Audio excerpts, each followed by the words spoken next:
ہم اس کو ڈسکس کرتے رہیں گے. نمبر 4 ہمیں دیکھنا یہ ہے کہ پاکستان کی جو ایکسپورٹس ہیں ان کی کیا پوزیشن ہے. پاکستان کی جو ایکسپورٹس ہیں, اور انفارچونیٹلی کہنا چاہیے کہ پاکستان جو ایکسپورٹ کرتا ہے وہ بہت ہی کم اس کی لوکل کنزمپشن ہے. مثال کے طور پہ پاکستان فٹ بال ایکسپورٹ کرتا ہے اور one of the largest exporting nation ہے, مگر پاکستان میں اس کی اپنی کھپت کم ہے.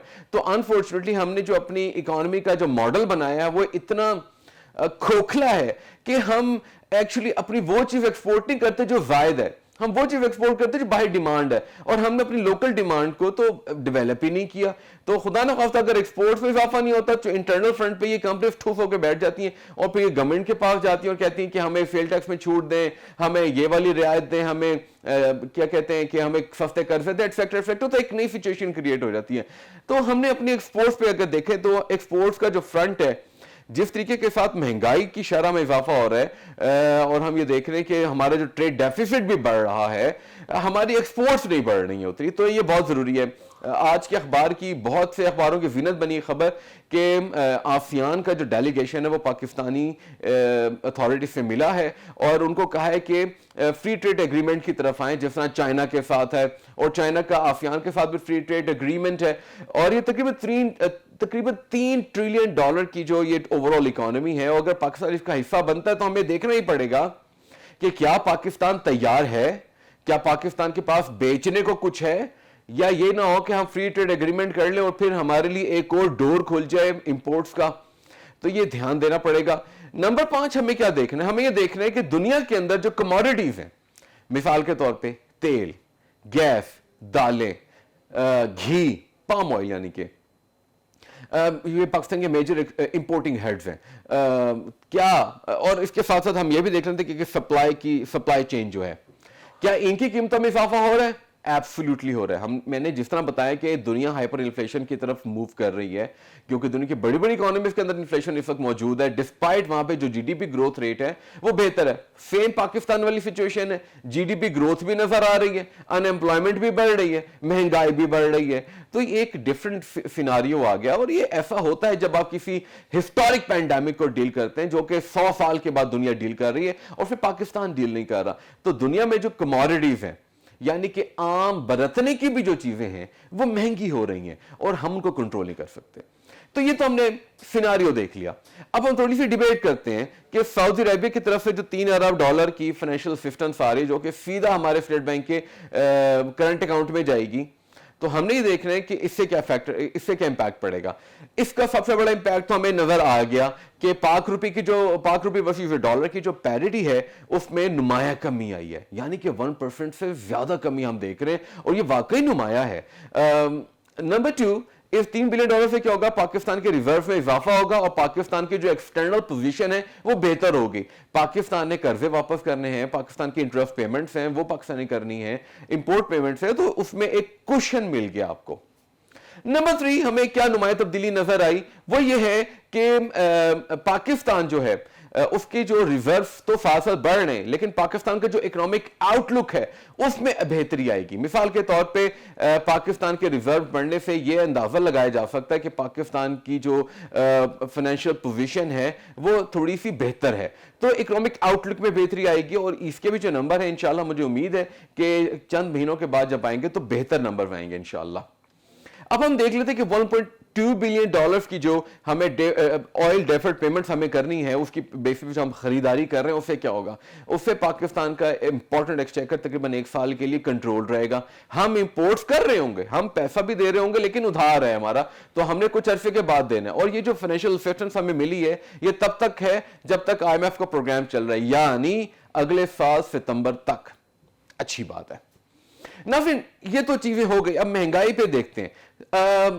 مہنگائی کے لیے ہمیں دیکھنا سب سے پہلے تیل کی قیمت. پاکستان میں تیل کی قیمتیں ہسٹورک لیولز پر ہیں, بڑھ رہی ہیں, اور عالمی منڈی میں تیل کی قیمت کتنی ہے آج تو تقریباً $83 پر بیرل ہے. میں برنٹ کی بات کر رہا ہوں جو پاکستان خریدتا ہے. لیکن گورنمنٹ ساکس کے مطابق by the end of Q4 2021 یہ تقریباً $90 پر بیرل پہ چلا جائے گا, اور اس کے ڈائنامکس Q1 2022 میں چینج ہو جائیں گے, تقریباً $100 پر بیرل پہ چلا جائے گا.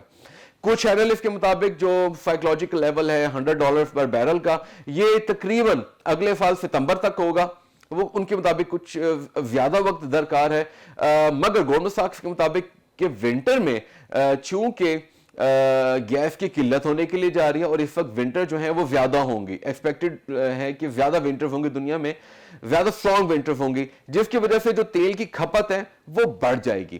ہم نے دیکھا پاکستان میں بھی یہی سیناریو ہوا، پاکستان میں جو تیل کی ریٹیل قیمت ہے وہ بڑھ رہی ہے اور ہسٹورک لیول پہ ہے، مگر کوارٹر ون میں اگر ہم نمبر دیکھیں تو پاکستان نے جو ڈیزل ہے، ہائی سپیڈ ڈیزل تقریباً 26% زیادہ کنزیوم کیا اور پیٹرول جو ہے تقریباً 14% زیادہ کنزیوم کیا۔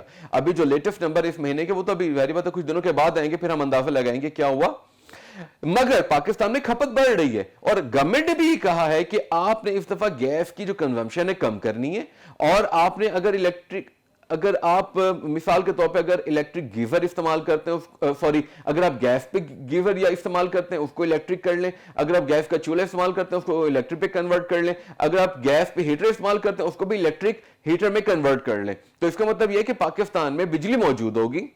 لیکن یہاں پر ایک اور فیکٹر آ رہا ہے، وہ یہ ہے کہ آج اخباروں کے اندر ایک اور چیز آئی ہے، وہ یہ ہے کہ کل جب حماد اظہر صاحب سے سوال کیا گیا تو انہوں نے بتایا کہ پاکستان میں جو گیس ہے جتنی چاہیے اتنی اویلیبل نہیں ہوگی، تو اس کا مطلب یہ ہے کہ ایک اور کرائسس دروازے پر کھڑا ہوا ہے۔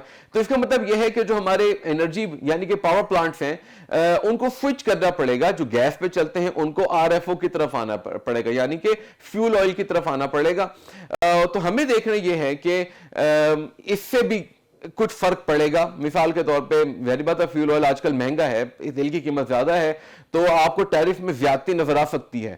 تو اگر ہم اس پوائنٹ کو سم اپ کریں، ہمیں نظر آ رہا ہے کہ عالمی منڈی میں اگر تیل کی قیمت $85 پر بیرل سے بڑھ کے اگر 90 بھی ہو جاتی ہے یا 85 ہی رہتی ہے تو پاکستان میں بجلی کی قیمت بڑھنے کا بھی چانس ہے۔ اور ابھی آئی ایم ایف نے تو کہا ہے کہ ٹیرف انکریز کرے، جو کہ انہوں نے کر بھی دیے ہیں، لیکن کیونکہ سرکولر ڈیٹ کی جو پیمنٹس ہیں وہ نہیں کر رہے تو ٹیرف بڑھنے کا خطرہ بھی موجود ہے۔ تو اس کا مطلب یہ ہے کہ اس فیسلٹی کے باوجود پاکستان میں جو مہنگائی کی جو شرح ہے وہ اگر بجلی کی قیمتوں کے حوالے سے بات کریں اور پیٹرول کی قیمت کے حوالے سے بات کریں تو وہ کم نہیں ہوگی، جو کہ دونوں ہی بڑے ان پٹ کاسٹ میں آتے ہیں ہمارے کارپوریٹ سیکٹر کے لیے اور ہمارے گھرانوں کے لیے۔ دونوں چیزیں وائٹل ہے، پرائمری بیسک نیڈز میں آتی ہیں۔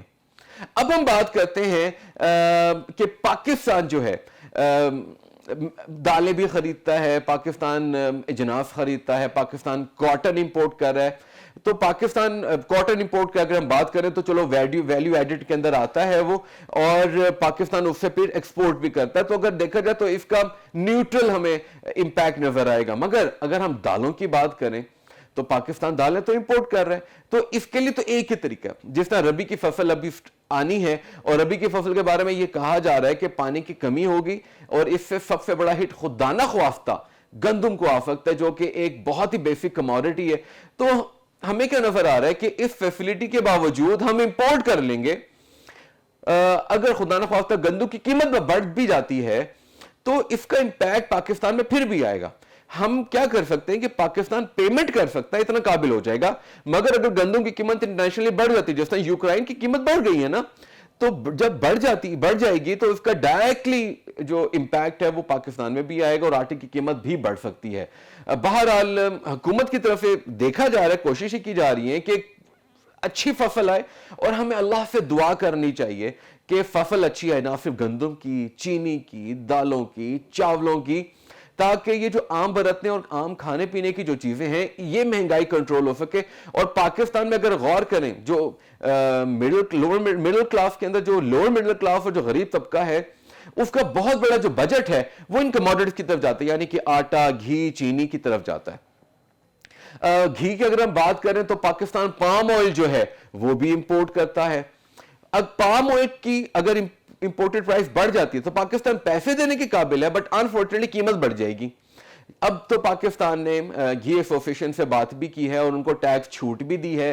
امید کی جا رہی ہے کہ گھی کی قیمت میں آنے والے دنوں میں کمی آئے گی انشاءاللہ۔ لیٹ سے کتنا آتا ہے، 30-40 روپے کا فرق امید ہے کہ پڑ سکتا ہے، let's hope for the best. لیکن اگر مستقبل کی بات کریں، اگر ایک سال کی بات کریں تو شاید گھی کی قیمت ابھی تو کم ہو جائے مگر آنے والے دنوں میں شاید بڑھ جائے، کیونکہ امپورٹڈ ہے نا، آپ پام آئل امپورٹ کر رہے ہیں تو اگر اس کی قیمت جو روز بروز بڑھ رہی ہے, اگر ابھی ہم آسیان کی بات کریں تو وہاں پہ جو انڈونیشیا کے جو ایمبیسڈر تھے وہ بھی موجود تھے, ملیشیا جو تھے وہ بھی اس کا حصہ ہے, اور یہ دونوں کا فری ٹریڈ اگریمنٹ کرتے تھے. اس کا مطلب یہ ہے کہ پاکستان اگر پام آئل لیتا ہے تو شاید ان پہ ڈیوٹی نہ لگے.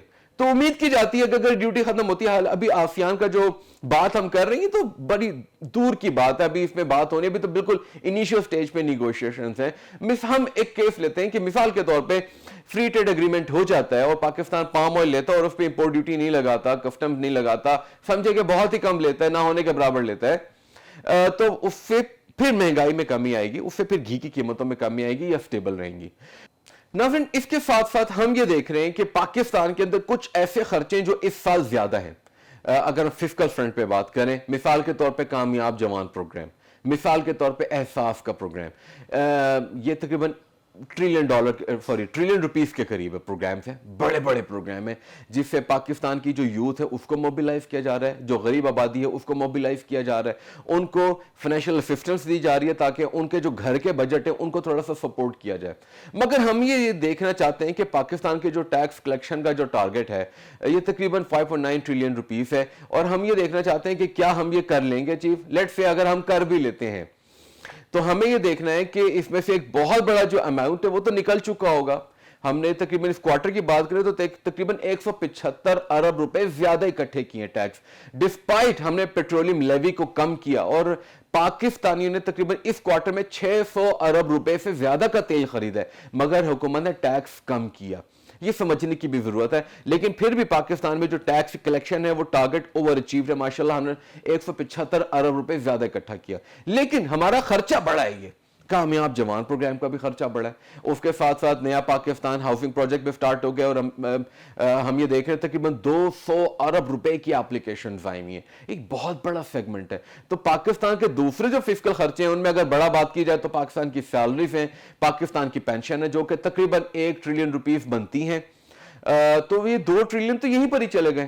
ابھی تو بہت سی چیزیں باقی ہے, ابھی تو 3 ٹریلین روپیز کی تو انٹرسٹ پیمنٹس بھی ہیں, تو پیچھے بچتا کچھ نہیں ہے. تو اس کا مطلب یہ ہے کہ فسکل فرنٹ پہ پاکستان مار دوبارہ کھائے گا.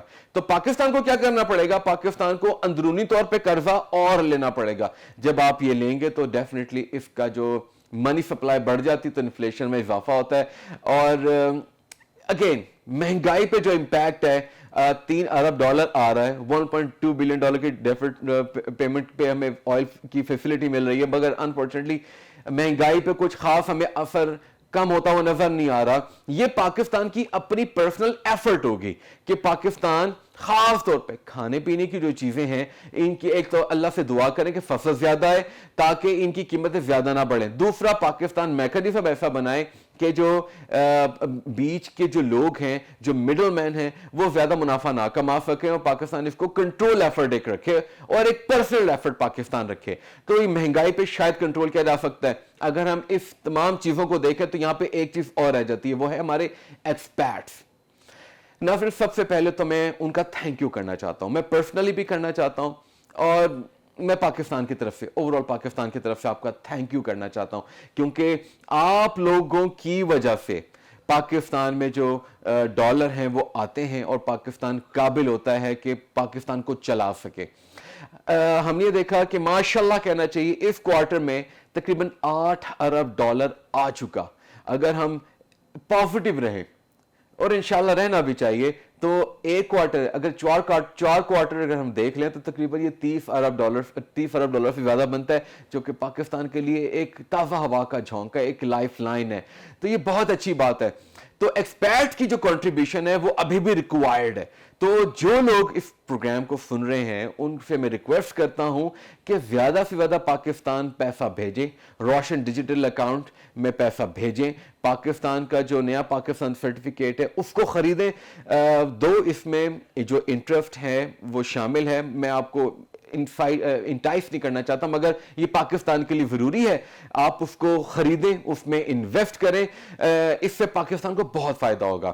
ناظرین, اگر ہم آج کے پروگرام کو نٹشل کر لیں تو میں خلاصہ نکال سکتا ہوں, اور یہ میری پرسنل اوپینین ہے. میں یہ نہیں کہوں گا کہ کل کو سچویشن ایسی ہی ہو جائے گی.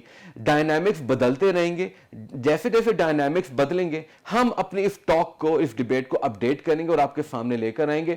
تو نٹشل یہی ہے کہ ابھی جو سعودی عرب کی طرف سے $3 ارب کی فائنینشیل اسسٹنس اور $1.2 ارب کی ڈیفرڈ پیمنٹ پہ جو تیل خریداری ہم کر سکیں گے, اس کا مہنگائی پہ اتنا امپیکٹ نہیں آئے گا, مگر اتنا ضرور امپیکٹ آئے گا کہ پیرٹی, پاک روپی وسیع ڈالر کی جو پیرٹی وہ کم ہو جائے گی, ہم امپورٹس کرنے کے قابل ہو جائیں گے. اور اگر مہنگائی ہوتی ہے, تیل کی قیمت بڑھتی ہے, پام آئل کی قیمت بڑھتی ہے اور زرعی اجناس کی قیمتیں بڑھتی ہیں, تو پاکستان کو خریدنے کے قابل ہے. اور پاکستان, امید کی جاتی ہے کہ پاکستان اس کو پرسنل لیول پہ کنٹرول کرنے کی کوشش کرے گا, حکومت اس پہ اور زیادہ دھیان دے گی. لیکن اس کے ساتھ ساتھ ہمیں اللہ سے دعا کرنی ہے کہ ہماری فصلیں اچھی ہیں تاکہ کھانے پینے کی جو انفلیشن ہے وہ نہ ہو. ناظرین, آج کے پروگرام میں اتنا ہی. انشاءاللہ کل دوبارہ آپ سے ملاقات ہوگی نئے فیکٹ, فگرز اور نمبرز کے ساتھ. تب تک کے لیے اپنا بہت سا خیال رکھیں. اپنے میزبان احسان اقبال کو اجازت دیجیے, and keep watching business news daily with Ehsan Iqbal.